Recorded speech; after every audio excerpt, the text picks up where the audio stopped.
Happy Saturday, everybody. We have an episode coming up in the near future that's related to alchemy. So we've pulled a couple of related classics out of the archive to whet everyone's appetites. Today's is about John Dee, who was an advisor to Queen Elizabeth I, possibly also her spy, and somebody that is requested from listeners from time to time.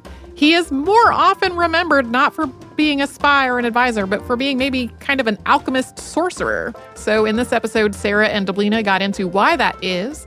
This originally came out in October of 2011 as one of their Halloween episodes. So enjoy. Welcome to Stuff You Missed in History Class, a production of iHeartRadio's How Stuff Works.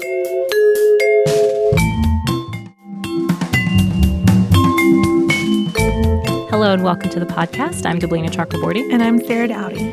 And we promised our listeners some spooky, kind of Halloweenish episodes in October. And it just so happens that I've got magic on the brain recently because I was visiting with my 10-year-old niece, and she is finally requiring me to do something that many people have done, which is read Harry Potter. Oh, finally. I know you've been wanting that for a long time. That's great news. Yes, it's been my long cherished hope. She lies in bed at night. Read Harry Potter. Hoping that I'll read it. She's wearing a wizard outfit right now, actually. So we wanted to look into some real-life examples of people who were said to have been involved with magic and the occult. And John Dee, who was a mathematician and astronomer from the 16th century, really piqued our interest, not least of all because there's a new opera about him. So this opera, which is called Dr. Dee, premiered at the Manchester International Festival in July. And it came about when festival organizers approached the graphic novelist Alan Moore, who is the creator of V for Vendetta and From Hell, approached him to work on a new project about the, quote, life of an obscure but important figure from English history. So Moore, pondering on this, decided to focus on John Dee, of course. Moore didn't finish the project. He left before it was completed, but Damon Albarn, singer and songwriter of the band Blur and also Gorillaz, he did finish it along with director Rufus Norris. And we haven't heard or seen it ourselves, but we did get kind of stuck on that phrase, obscure but important figure from English history. I mean, that's exactly the type of person AKA we love to research. Stuff you missed in history class. Exactly. So there's no denying that Dee was important. In addition to being an accomplished mathematician, astronomer, geographer, and navigator, and also book collector, he was an advisor to Queen Elizabeth I and probably a spy for her in some capacity, and also an early proponent of expanding Britain into an empire. So why is this guy with some legitimate resume entries sometimes dismissed as the Queen's astrologer, a necromancer, and a sorcerer? Well, we're going to take a look at that, but first we need to find out how he got to work for the Queen in the first place. So it started with schooling, and John Dee was born July 13th, 1527 in London. His father, Roland Dee, was of Welsh descent and was probably some kind of merchant. So John Dee started his studies at a school in Chelmsford in Essex in 1535, and then went on to St. John's College in Cambridge in 1542, where he studied a pretty impressive lineup of Greek, Latin, philosophy, geometry, arithmetic, and astronomy. And from the beginning, he was really dedicated to his studies, especially when you consider how young he was at the time. He really seemed to love to learn, especially when it came to studying mathematics. And just to give you an example of young John Dee's typical day, according to his biographer, Benjamin Woolley, Dee would work at his studies about 18 hours a day, leaving just 4 hours for sleep and 2 hours for meals. So a busy child. And by all accounts, he was an extremely talented scholar. Some even call him a genius. So I guess all that hard work of his really paid off. He got both his bachelor's and master's degrees from St. John's in 1545 and 1548, respectively. In 1546, he was made one of the founding fellows of Trinity College in Cambridge. But then he switched stuff up a little bit. He left England. From 1548 to 1551, he continued his scientific education on the continent.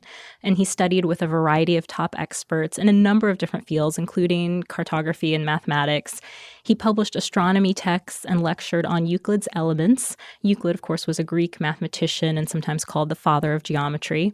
And Dee is sometimes credited with popularizing Euclidean geometry in academic circles. He was also said to be an early supporter of Copernicus's heliocentric model of the universe. So he was out promoting sort of revolutionary math. He was out learning and kind of, thinking about and talking about cutting-edge ideas.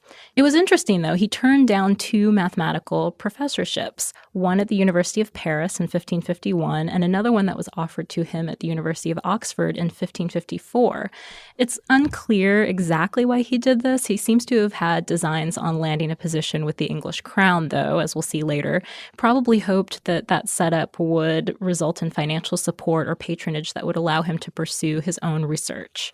So that seemed to work at first. He was aiming higher. Yeah, it did seem to work at first. And when Dee returned to England in 1551, he was able to associate himself with the royal court, and he offered his math instruction to courtiers and to navigators.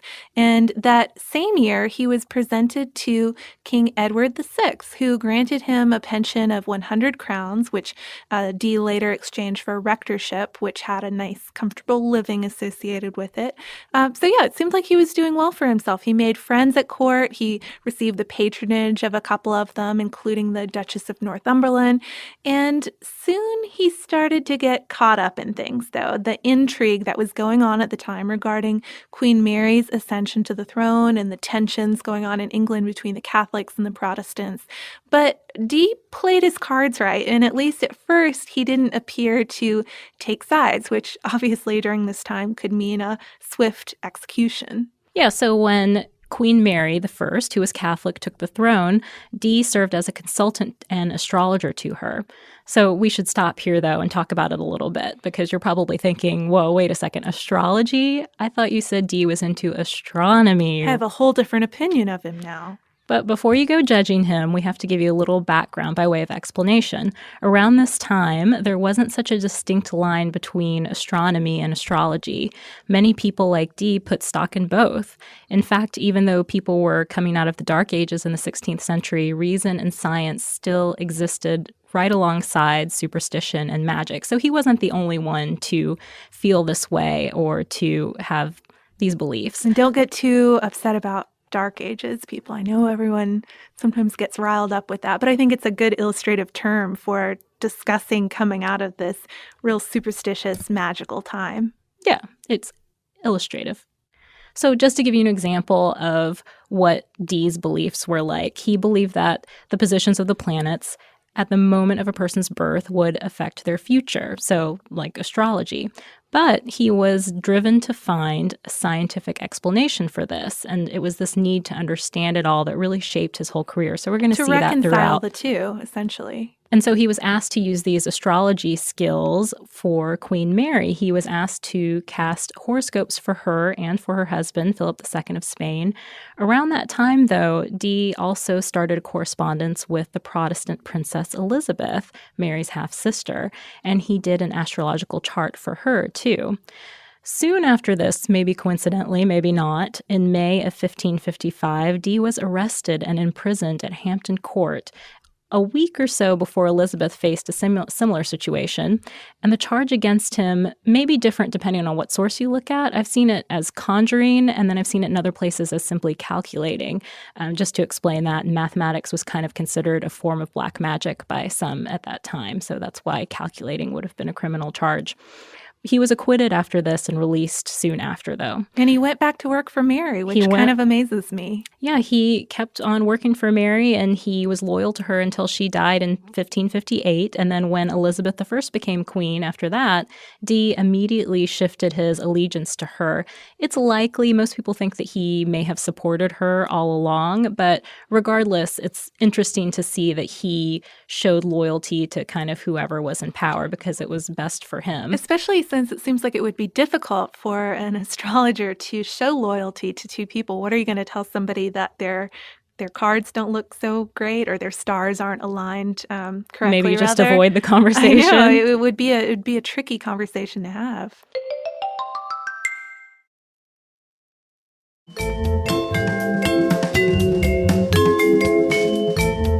So with Elizabeth, he became kind of a scientific and medical advisor to her, known officially as the Queen's Intelligencer or the Royal Astrologer, and she asked him to use his astrological skills to pick the date of her coronation.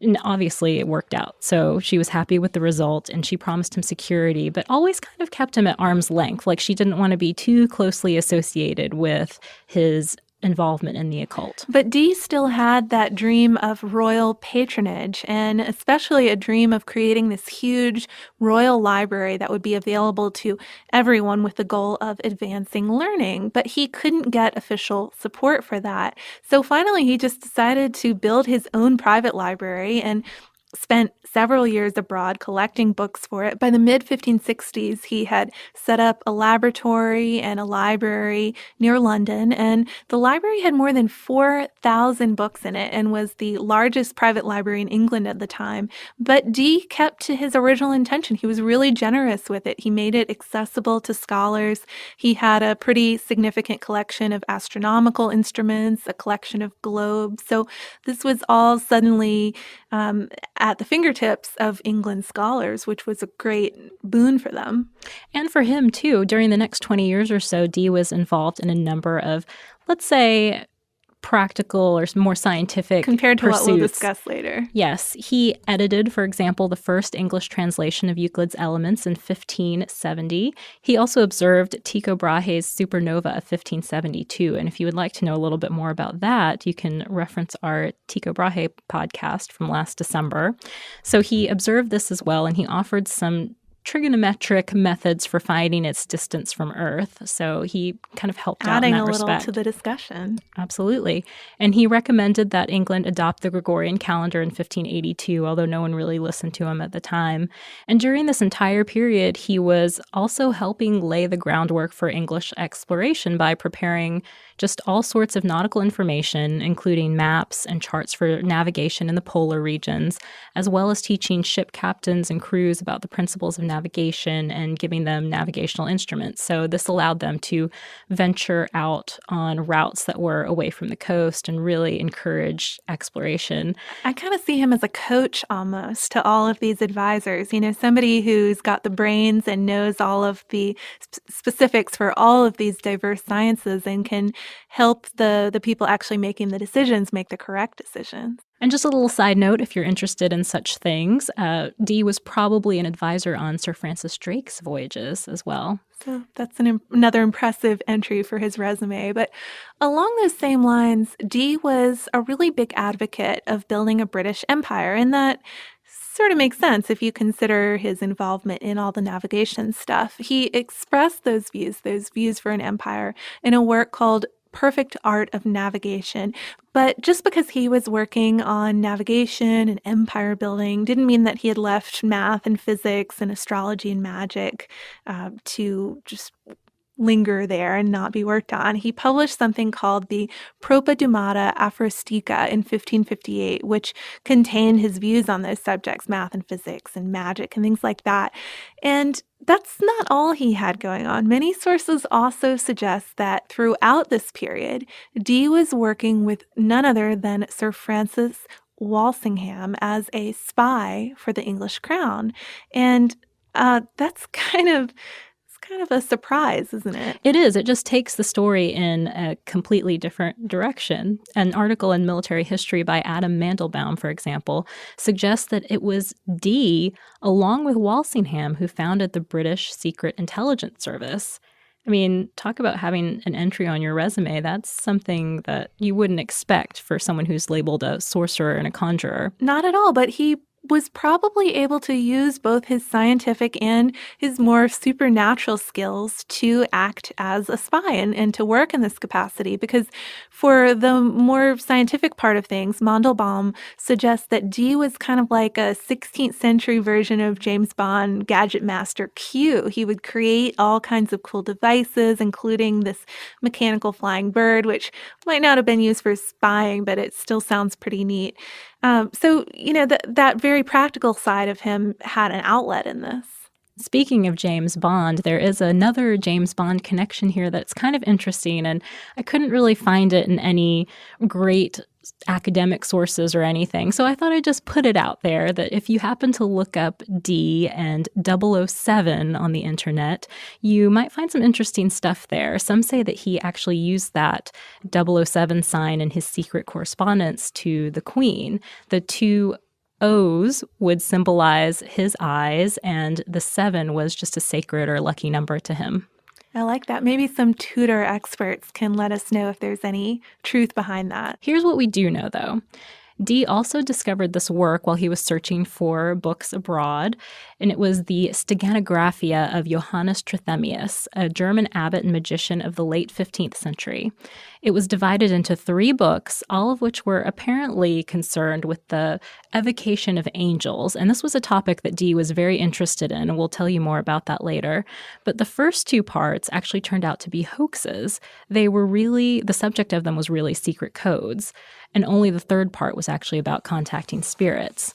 So according to Mandelbaum's article, Dee used this code to communicate with Walsingham and disguise the intelligence he'd gathered, throwing some symbols associated with alchemy in there too. That was in the mix so that people would think that they were magical writings. It's why some people think of him more as a master spy than necessarily a magician. And I really love this detail. I mean, imagine somebody intercepting a letter and it looks like it's all about magic. And to add to that, there are these weird symbols thrown in and it's from old John Dee. Mm-hmm. Really, there's important communications contained. I think that's such a interesting tactic for a spy to take. I know when we talked about Civil War spies, we talked about one who would visit the hospitals and feign being crazy. And this reminded me of that almost, just a personality disguise almost. Yeah, something that has the ability to tarnish your reputation, but is furthering your cause at the same time. Dismiss what you're working on. So Dee did also employ his psychic abilities and occult knowledge in this. Walsingham, for example, asked him to cast horoscopes to evaluate the Queen's marriage options, and he used this to determine that neither the Duc d'Anjou or his brother were suitable marriage partners for the Queen. So what other intelligence did Dee obtain?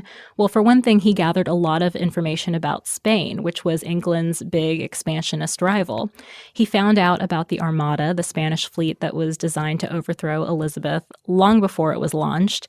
And in fact, it's said that Dee predicted violent storms in 1588. He used his math and astronomy knowledge to predict the weather, I guess, and spread that around. And Spain had some trouble because of that, because of those rumors. They had trouble drumming up volunteers for this venture. And then, of course, the predictions proved to be true. Storms did destroy many of the Armada's ships. And some have wondered if that prediction that he made was actually just psychological warfare by the English, or if it was actually just that he knew what he was doing. It was really psychic. Coming. Yep.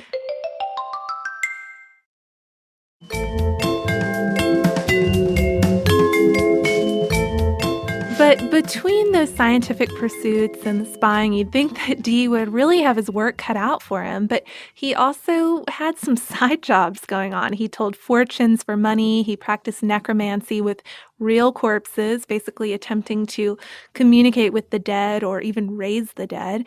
And on top of that, he would also teach the occult arts and alchemy to students for a fee, basically as a magician for hire. But one other thing that was a real passion of Dee's was his efforts to communicate with angels. I mean, this guy has so much going on, but that was a really strong interest of his. He's said to have conducted occult experiments with crystal gazing that he called scrying the ether, and began conversing with angelic intelligences this way.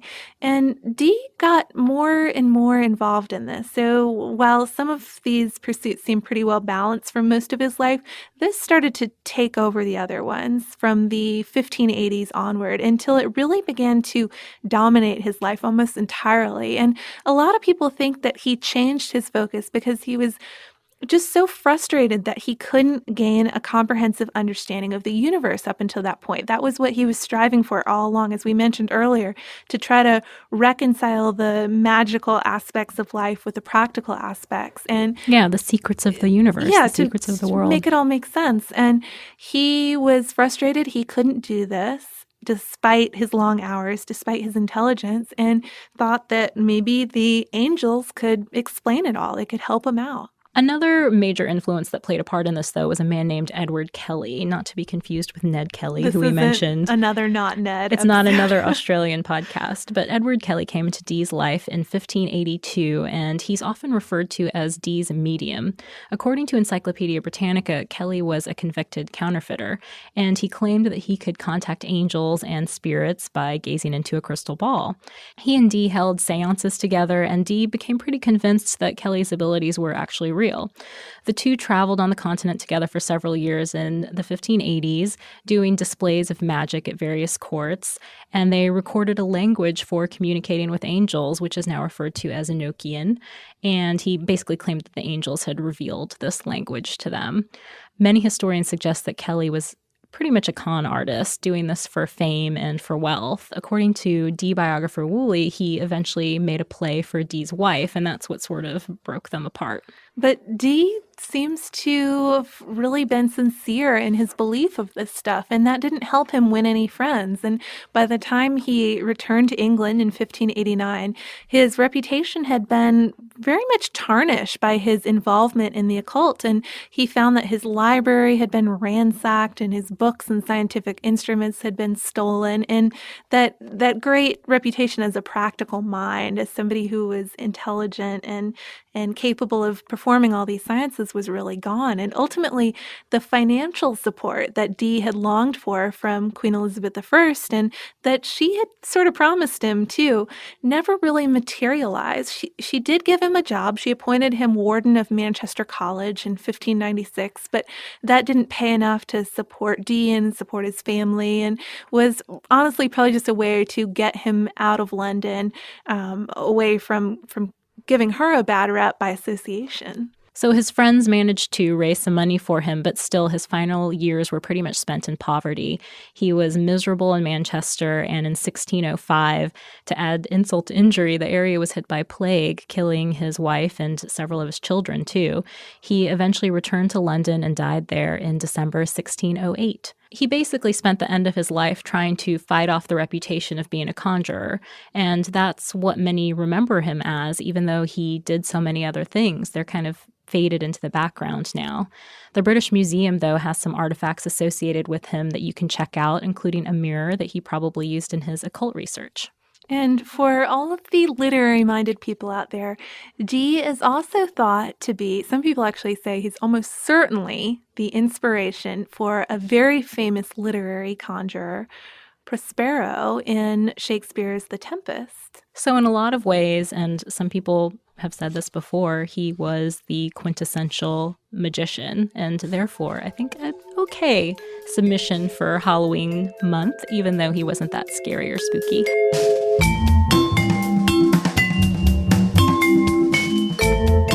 Thank you so much for joining us on this Saturday. If you have heard an email address or a Facebook URL or something similar over the course of today's episode, since it is from the archive, that might be out of date now.